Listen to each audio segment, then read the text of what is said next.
Oi, gente, tudo bem? Segundo ano, professora Graciele, passando para a gente estudar agora o bloco 5, ok? Vamos lá? Pega a sua apostila. Deixa eu compartilhar minha tela aqui com vocês.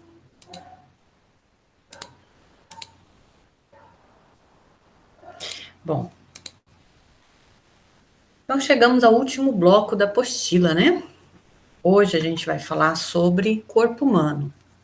Então, nós vamos falar sobre a relação que existe dos sistemas que compreendem o organismo humano, a sua anatofisiologia, ou seja, os órgãos que compreendem, que formam os sistemas e como eles funcionam, tá? Então, anato vem de anatomia e fisiologia vem de funcionamento, tá? Então, anatomia quer dizer o estudo do formato, da forma, das estruturas, ok? E fisiologia é o estudo do funcionamento metabólico, né? De como acontecem os processos biológicos, ok? Bom, vocês vão perceber, né, na leitura desse bloco, que esse bloco, ele é bem resumidinho. Ele, assim, é uma introdução, tá? Nas nossas próximas aulas, eu vou detalhar alguns sistemas junto com vocês, mas vocês sabem que estudar o corpo humano, estudar a saúde, pode durar anos e mais anos, né? Então, a gente tem aí exemplos de profissionais que estudam uma vida inteira o corpo humano e acabam não sabendo ainda tudo, precisam se especializar em alguma área, né? Algum sistema. Então, eu falo, por exemplo, do curso de medicina, do curso de fisioterapia, do curso de enfermagem, né?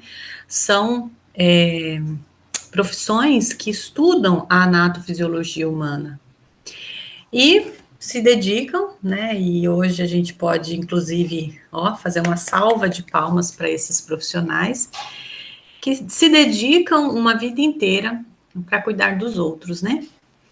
E especialmente nesse período aí de pandemia, a gente vê muitos profissionais da saúde, né? Doentes, sofrendo com o Covid, sendo bastante pressionados, né? Pela demanda que tem surgido. Então, eles têm uma missão muito bonita, né?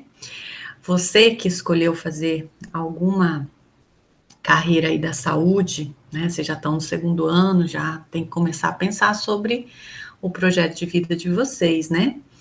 Caso vocês queiram, né, exercer alguma profissão aí relacionada à saúde, esse bloco é para você. Né? Então, vamos iniciar? Então, vamos lá. Ó, o corpo humano, ele é formado pelos sistemas, e aí a gente tem as imagens, tá? Cardiovascular, olha aqui. Então, no sistema cardiovascular, a gente tem um conjunto de veias, que aqui tá em azul, que carrega o sangue venoso, que é aquele sangue que está cheio de gás carbônico. Além do mais, temos as artérias, que são essas estruturas aqui em vermelho, e as artérias carregam o sangue arterial, que é o sangue rico em oxigênio. E ainda temos o coração, que é um músculo que faz o bombeamento desse sangue para que ele possa chegar aí a todos os tecidos, chegando no tecido, como eu falei na aula passada, né? Chegando no tecido, esse sangue arterial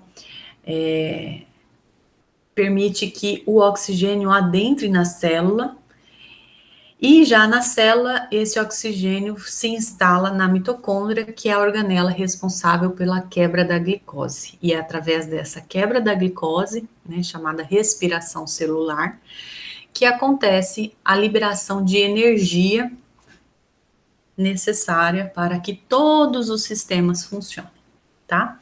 Além disso, a gente está vendo aqui ó, as ramificações, né, dos pulmões. Por quê? Porque dentro do pulmão é onde acontece a transferência de gases, tá? A gente vai perceber que o sistema cardiovascular e o seu companheiro aqui, ó, o sistema respiratório, eles são sistemas complementares, ok? Vamos falar um pouquinho agora do respiratório?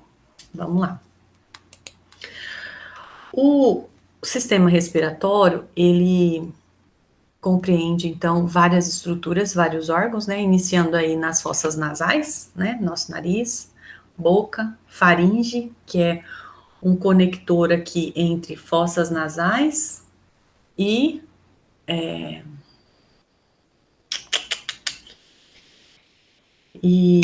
ai meu Deus, traqueia, né? Que é essa estrutura cheia de anéis cartilaginosos. Se você passar sua mão assim, ó, você vai sentir a sua traqueia.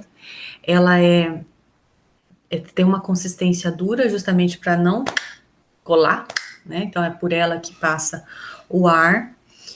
E esse ar, esse oxigênio, esse gás que nós inspiramos no processo de respiração, ele passa, então, pelas fossas nasais, ou quando você respira pela boca, passa pela faringe, traqueia, e mais ou menos aqui nessa região, a traqueia se divide formando uma árvore brônquica, tá? Então, a traqueia conecta com os brônquios, né, já dentro dos pulmões, e os brônquios se ramificam em tubos menores ainda, chamado bronquíolos, já dentro dos pulmões, tá? A gente tem dois pulmão direito e esquerdo, e ainda em estruturas muito pequenininhas, chamadas alvéolos pulmonares, que é onde acontece a injeção desse gás oxigênio no sangue e a saída do gás carbônico do sangue, fazendo com que a gente leve para fora, expila, né, o gás carbônico durante a expiração. Então, inspirou oxigênio, expirou gás carbônico. Isso acontece sem a gente ter consciência, né? Ainda bem, graças a Deus, né? Mas a respiração, como ela é um sistema que está complementar, né? Trabalha junto com o sistema cardiovascular, a nossa respiração pode trazer muitos benefícios à nossa saúde. Desde ser calmante, né? Melhorar uma série de sintomas devido à falta de oxigenação no cérebro, e o ritmo de respiração e algumas atividades cognitivas, alguns exercícios de meditação, inclusive, podem curar doenças muito graves, né? Então, para você que é curioso, que gosta, procura se informar sobre o poder da respiração na nossa saúde. É incrível. Existem muitas técnicas de respiração. Geralmente a gente respira, principalmente nós mulheres, né, meninas? Vamos lá. A gente respira só aquela respiração curta, né? Só aqui, ó. E a gente prende o abdômen. Mas a respiração longa, ela é muito importante, tá? Quem aí já fez alguma sessão de fisioterapia, como o RPG, que é uma reeducação postural global, vocês vão perceber, né, que através da respiração, essa respiração profunda, o profissional especialista em RPG, o fisioterapeuta, consegue retificar a coluna do paciente, né? Então, isso são só, assim, alguns exemplos de como os nossos sistemas são interligados, né? E como a gente pode cuidar mais da nossa saúde. Vamos falar agora um pouquinho sobre o sistema digestório. Esse sistema que está representado aqui, ó, pela segunda ou pela terceira imagem. Então, no sistema digestório, a gente tem a boca, que compreende toda a cavidade bucal, né? A língua, os dentes, o palato, que é esse céu da boca, né?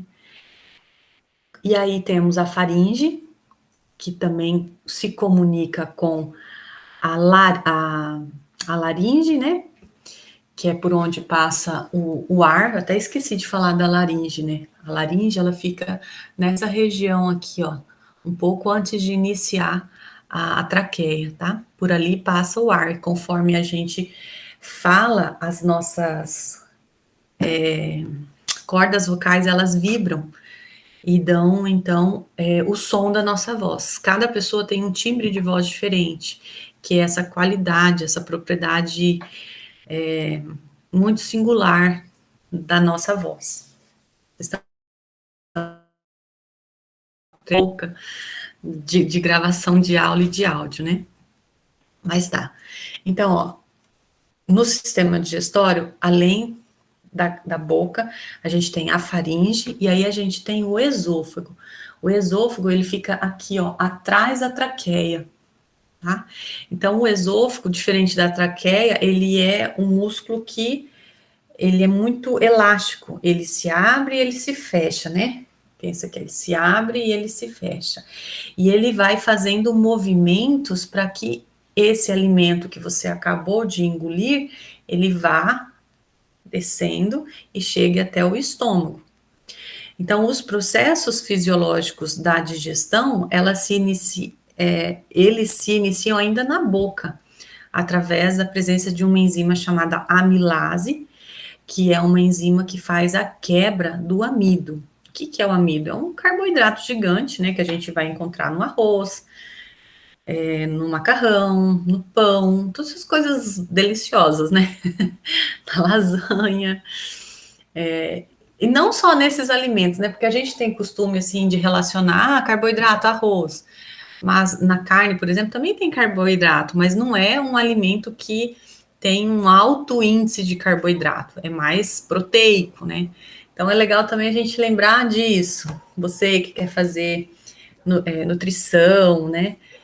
Que gosta dessa área, também você pode se informar e entender como e por que algumas pessoas têm restrições alimentares, né? Bom, se essa digestão começa então na boca, a saliva, né? Além de ter a amilase, ela ainda emulsiona a comida. Por isso é tão importante a gente mastigar bem. E olha quem fala, né? Porque eu sou uma pessoa que não come, eu engulo. Mas eu preciso me corrigir, eu vou me corrigir. E se você também é dessas pessoas meio aceleradinha aí na hora de comer, lembre-se, a mastigação é super importante. Além de você fazer a primeira digestão, que é a digestão mecânica, né? Que é quebrar o alimento, mastigar bem o alimento, e isso facilita a digestão química, que é onde acontece aí as quebras através das enzimas.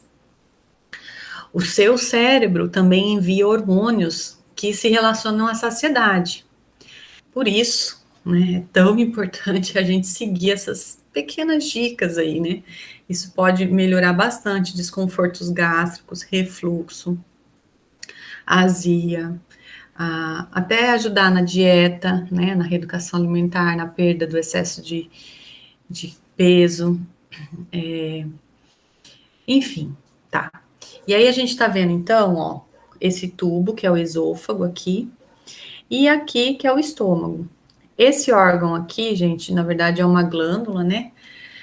Que é o fígado. No fígado, a gente tem a produção de substâncias que vão ajudar aí no processo de digestão química, tá? E o fígado, ele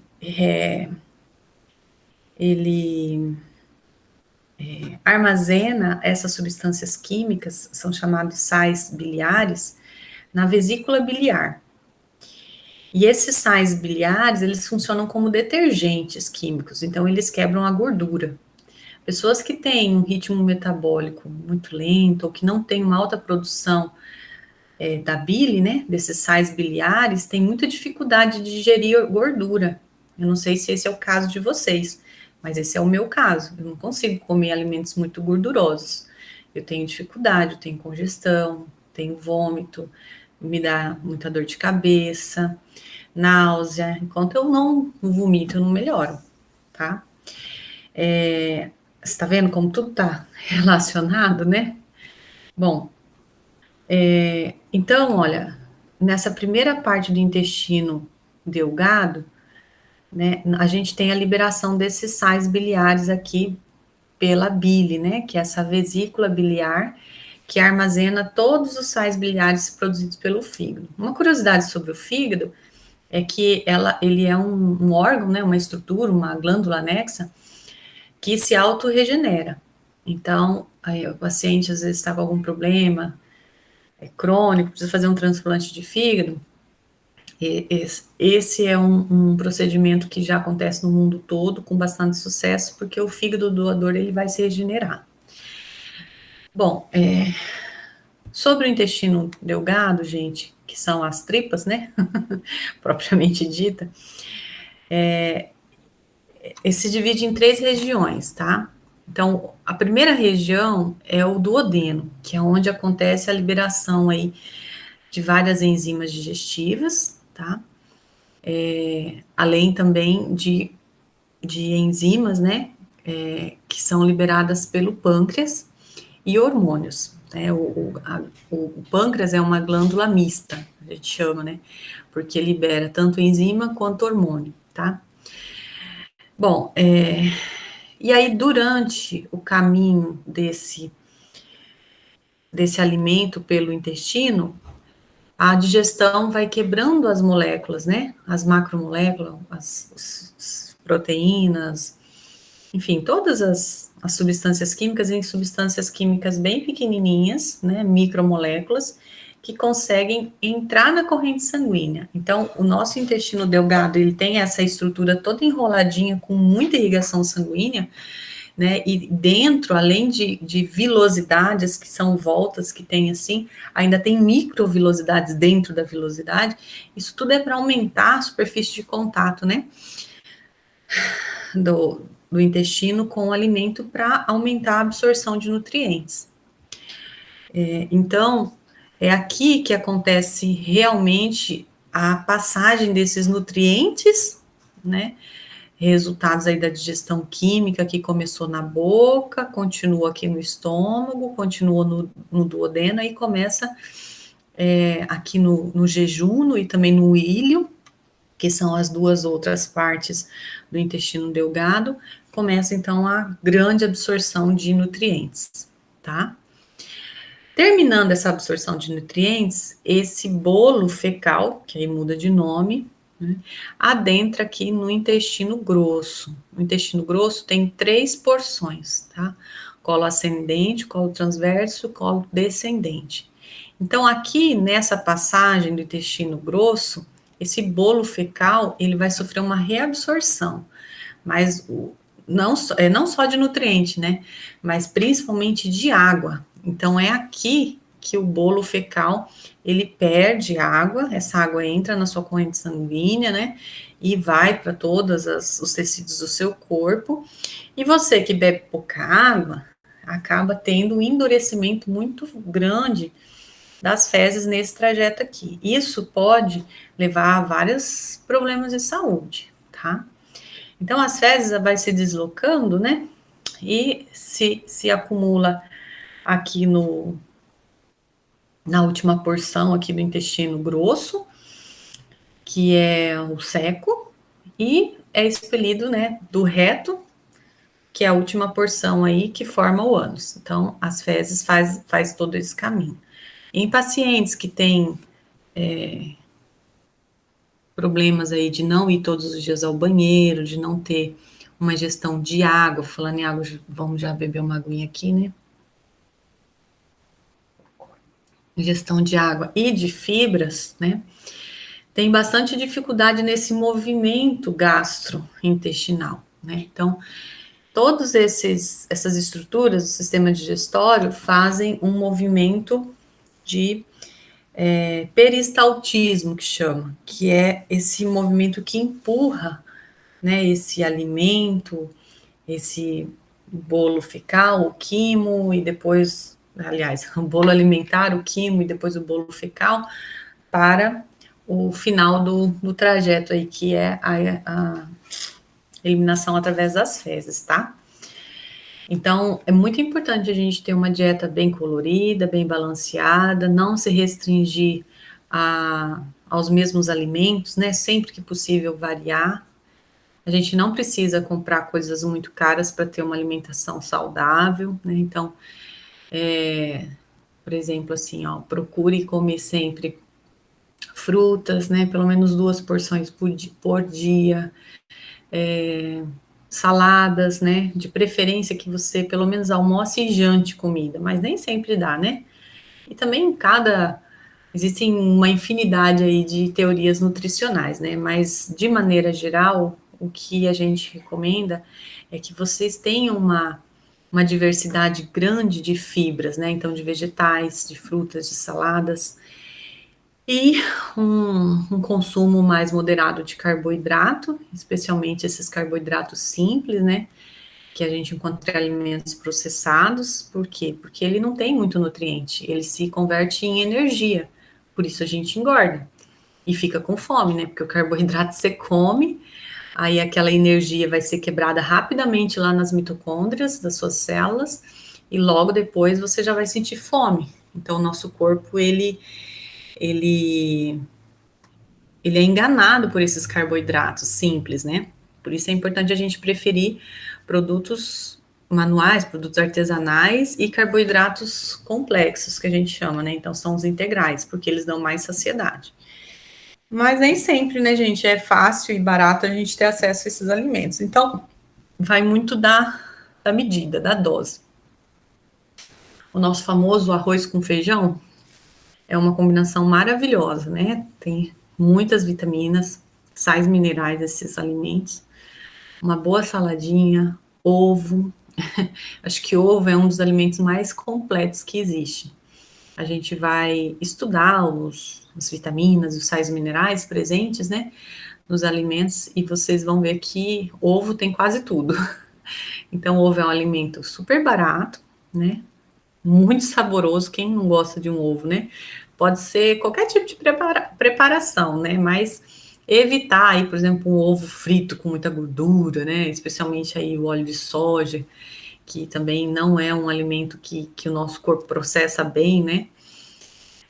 Mas enfim, use sua criatividade, você que aí que tem esse gosto por cozinhar, explore novas combinações, novas técnicas de preparo e entenda que o seu corpo ele te dá sinais daquilo que não te faz bem e às vezes a gente acaba não prestando muita atenção, né? Hoje em dia, muito tem se falado sobre a questão dos alergênicos, né? Os alimentos alergênicos. Então, muitas pessoas acabaram desenvolvendo alergias que às vezes não tinham na infância ou na idade mais jovem e começam a desenvolver na idade adulta.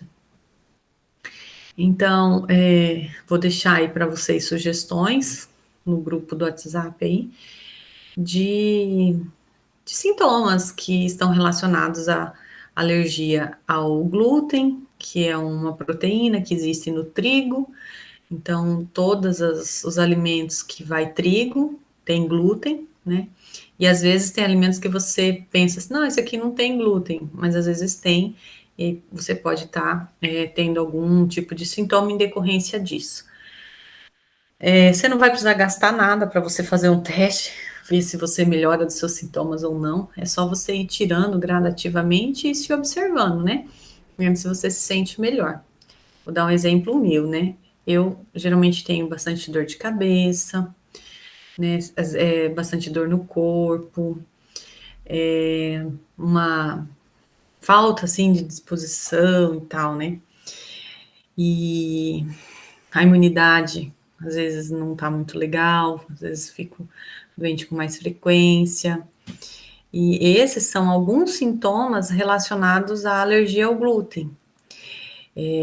Eu não tenho assim aquele grau de alergia como alguns pacientes têm, de trancar, né, a traqueia, a pessoa não consegue respirar. Eu tenho um primo que, inclusive, tem esse grau de alergia que é muito grave, né? A pessoa pode, inclusive, chegar a óbito se consumir um alimento que tem glúten.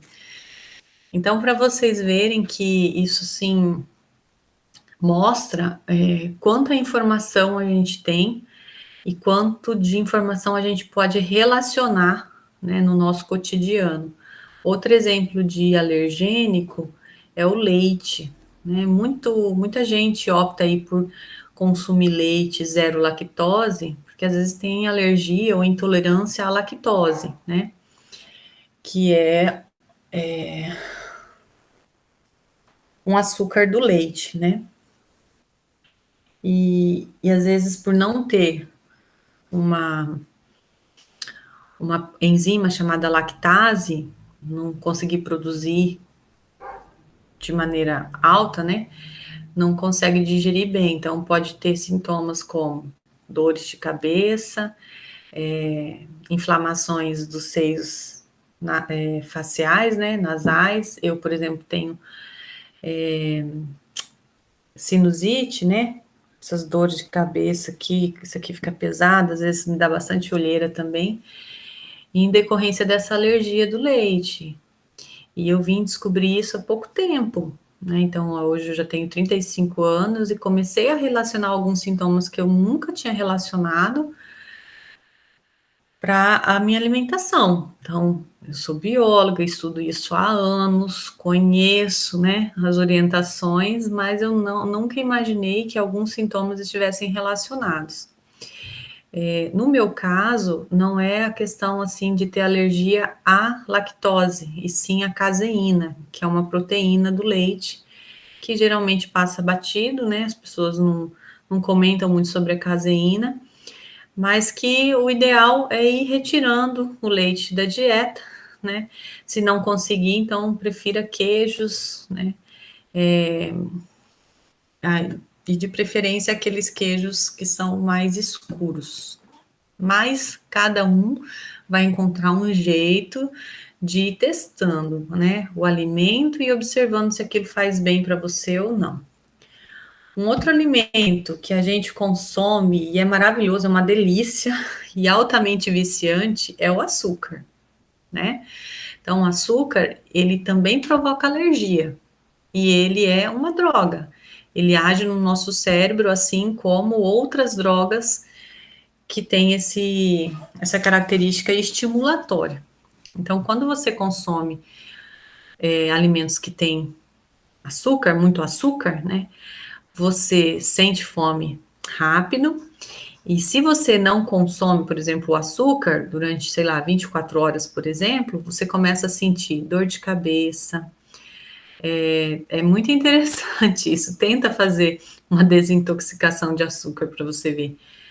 Você pode ter tremedeira, pode ter mal-estar, pode ter vários sintomas assim que estão relacionados. Mas é super importante a gente entender que o açúcar também não tem nutrientes, né? O que tem é o valor calórico mesmo, porque é um açúcar mais simples que se converte em glicose e o corpo degrada essa glicose e armazena. Armazena onde? No seu tecido adiposo, né? Então você tá com fome, porque o teu corpo não recebeu nutrientes, recebeu um volume alto de calorias, né? Que foram armazenadas nas suas células adiposas. Por isso a gente engorda, sente fome e continua comendo mais, né? Tanto açúcares, né? Preparos com açúcar cristal ou refinado, quanto outros carboidratos simples que se degradam em açúcar também, em glicose também. A gente vai falar mais sobre esses assuntos, né? Mas eu só quis aqui mostrar para vocês quanto da nossa vida se relaciona com esse bloco, tá? Vamos para o próximo sistema, ó, o sistema nervoso. Então, a gente tem aí o encéfalo, né? A medula espinhal e todos os nervos. Então, o sistema nervoso é o sistema que comanda a atividade metabólica e fisiológica. Todos os nossos sistemas estão sob o comando do sistema nervoso. E o sistema nervoso, ele trabalha aqui. Ele trabalha dando os comandos a partir da produção de hormônios, ou seja, junto com o sistema endócrino, que é esse sistema onde tem as glândulas, né? No cérebro tem várias, como a glândula pineal, Aqui a glândula tireoide, o timo, o pâncreas, a glândula suprarrenal fica acima dos rins e as glândulas sexuais, né? Femininas, que são os ovários, e masculinas, que são os testículos. Então, todo o comando fisiológico parte do sistema nervoso, mas é executado pelo sistema endócrino, tá? Além disso, a gente tem também uma associação muito estreita com o sistema imunológico, que reconhece um patógeno, por exemplo, um agente estranho no nosso corpo, e reage através do sistema linfático. Olha como tudo está conectado, né? Então, o sistema linfático forma essa rede aí de eu não vou falar, são vasos linfáticos, é como se fossem veias, né? Mas não carrega sangue, carrega linfa, né? Que é uma substância química onde tem algumas substâncias, incluindo os nossos anticorpos. Então, quando a gente entra em contato com algum agente etiológico, algum agente patogênico, como o vírus, né? O vírus do Covid, por exemplo. Quando a gente entra em contato com ele, o nosso corpo reage. Então, reage como? Você pode ter febre, você pode ter vários sintomas decorrentes do ataque celular que você está sofrendo. A febre é um sinal muito importante de infecção, ou seja, tem um agente etiológico se proliferando aí dentro do teu corpo, nos seus sistemas, e aí começa a surgir ínguas. E o que são as ínguas? É o aumento dos nódulos linfáticos, que são as fábricas dos glóbulos brancos, né? Que são as células de defesa, como linfócitos, tem cada nome de glóbulos brancos aqui que eu não vou lembrar, não. Mas, enfim, isso mostra que o nosso corpo, ele tem um maquinário aí, vamos dizer, altamente eficiente, tá? Então, quando você, olha, tem uma boa alimentação, ó, tudo começa por aqui. Todos os outros sistemas seus funcionam bem, e aí você tem uma resposta imunológica a qualquer patógeno muito melhor. Então, sabe aquele papo de mãe, de vó, de vô, saúde entra pela boca? Eu acho que isso nunca esteve tão em alta como agora, né? Tá, vamos falar aqui um pouquinho do sistema excretor e urinário, que se assemelham muito, tá? Inclusive, para alguns atores é a mesma coisa. Então, no sistema excretor, a gente tem artérias e veias, né, que carregam esse sangue cheio de excretas, que são substâncias que estão em excesso, que têm toxicidade para o corpo, leva até os rins, e são os rins que filtram o sangue, né? Então, tiram essas impurezas do sangue, levam até a bexiga, né, pelos ureteres, né? Essa urina, então, né, cheia desses excretas, aqui também a gente tem, ó, a imagem, armazena essa urina, e quando chega numa determinada quantidade aí que eu já não lembro mais, a gente expele isso através do jato mictório, do xixi, tá? Então, na mulher e no homem, é o mesmo canal que leva a urina da bexiga para fora, é a uretra. A diferença é que no homem, esse canal ele é compartilhado com a liberação de esperma e espermatozoide, tá? Na mulher, os canais são separados, né? A gente tem a uretra, que fica acima da, da vagina, que é um canal que se comunica com o sistema reprodutor da mulher. E a uretra se comunica com o sistema urinário e excretor da mulher, tá? Então, existem algumas pequenas diferenças anatômicas e fisiológicas em relação à saúde do homem e à saúde da mulher. Ambos super importantes, homens e mulheres precisam estar sempre com seus exames médicos em dia, né? Quem não gosta de ir em médico, especialmente nesse período aí de pandemia, eu super entendo, mas havendo algum sinal diferente no seu corpo, né? Procure atendimento médico. Você, de repente, não vai pegar o Covid, mas pode padecer aí de uma outra doença, porque todas as outras doenças estão aí também, tá? Vamos falar agora, então, em relação à cor da urina. A cor da urina normal, ela é amarelo, um amarelo claro, e não tem cheiro forte. Qualquer outra característica que destoa disso, procure ajuda médica. Tem outras alternativas, assim, naturais, né? Como os famosos chás. Quem aí nunca bebeu um chazinho, né? Isso é coisa de mãe, isso é coisa de vó. E funciona, né? São os fitoterápicos, que são plantas que têm propriedades medicinais já comprovadas, né? Algumas não têm ainda essas propriedades medicinais comprovadas, aí a gente chama de planta medicinal, mas volto a dizer aí como a sabedoria popular é mágica, né? É incrível. Valorize muito o conhecimento popular aí dos seus pais, dos seus avós, né? Procure conversar com eles sobre isso. Sempre vai ter um chazinho aí que pode te ajudar, tá? Bom, aí nós temos aqui ainda o sistema esquelético, né?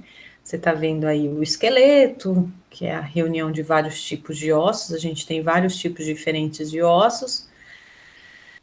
Aqui a gente tem o sistema muscular. Às vezes a gente vai escutar assim, sistema músculo-esquelético. Por quê?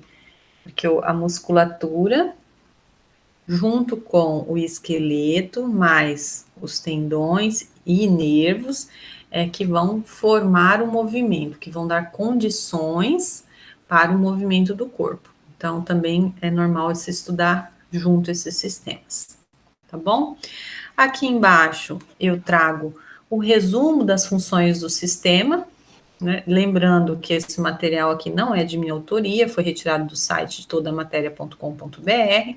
É um site ótimo, você pode procurar mais informações. Lá você encontra detalhamentos sobre cada um desses sistemas. Então, você aí que quer se aprofundar, né?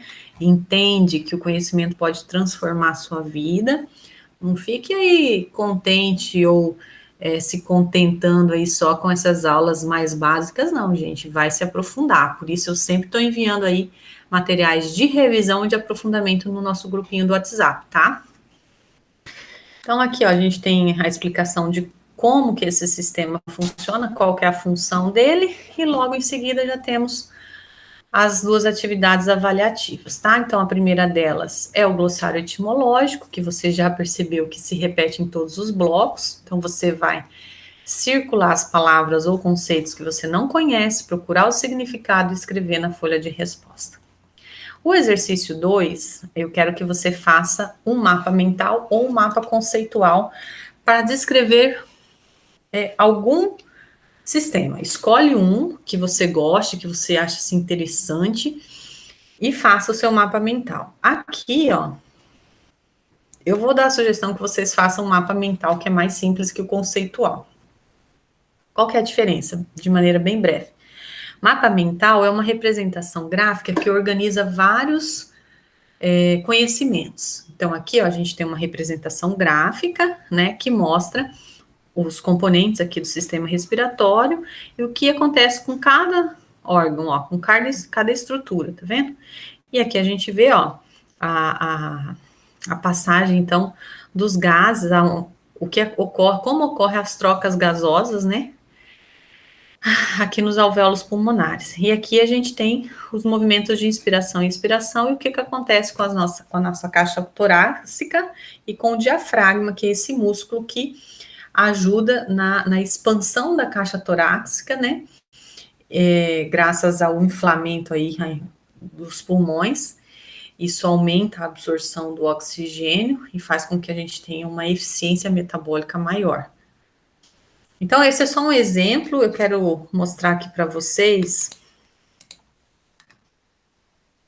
que no site ou no aplicativo do Pinterest, se você tem no seu celular, você vai poder usar, se você não tem, eu estou enviando essas imagens no grupo, vocês vão encontrar vários mapas mentais, ó, vários, tá?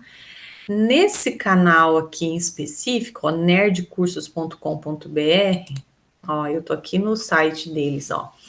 É um professor de biologia, né, que que tem essa habilidade aí de produzir esses mapas mentais. Então, no mapa mental não tem regra, tá vendo? Você pode usar textinho, você pode usar imagem, esquemas, de tudo um pouco, tá?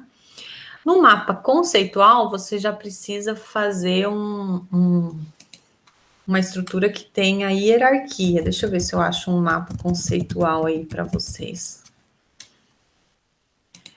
Além da hierarquia, ainda tem a questão da recursividade, que é quando... Olha aqui, deixa eu ver. Tá, isso. Ó. Então, quando uma sequência de raciocínio de ideias se ancora em outra ideia, tá? Então, o mapa conceitual, ele requer um pouco mais de prática. Como é o primeiro que eu estou pedindo para vocês, eu sugiro que vocês façam, então, um mapa mental. Deixa eu mostrar aqui, ó, vários exemplos de mapa mental. Para quem gosta de desenhar, de fazer coisas assim criativas, que é mais artístico, gente, tem tanta possibilidade. Olha que legal, isso aqui é um mapa mental de inglês, ó. Aqui de geografia, tá vendo? É muito livre, assim, você pode fazer o que você quiser, mas o exercício pede uma produção autoral, tá?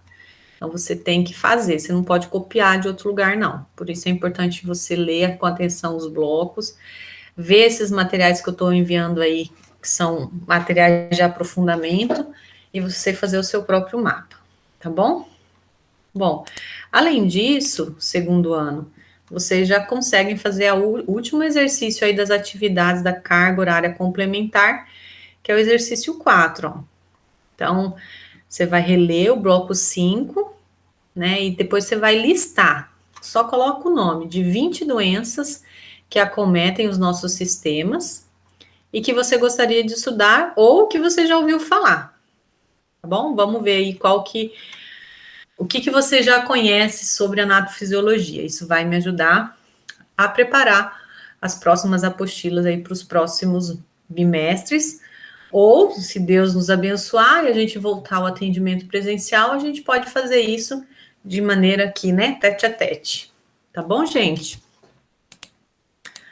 Então, deixa eu parar a apresentação. E assim eu me despeço de vocês, espero ter colaborado, ajudado aí no entendimento do bloco. Qualquer dúvida você pode me procurar aí no grupo do WhatsApp.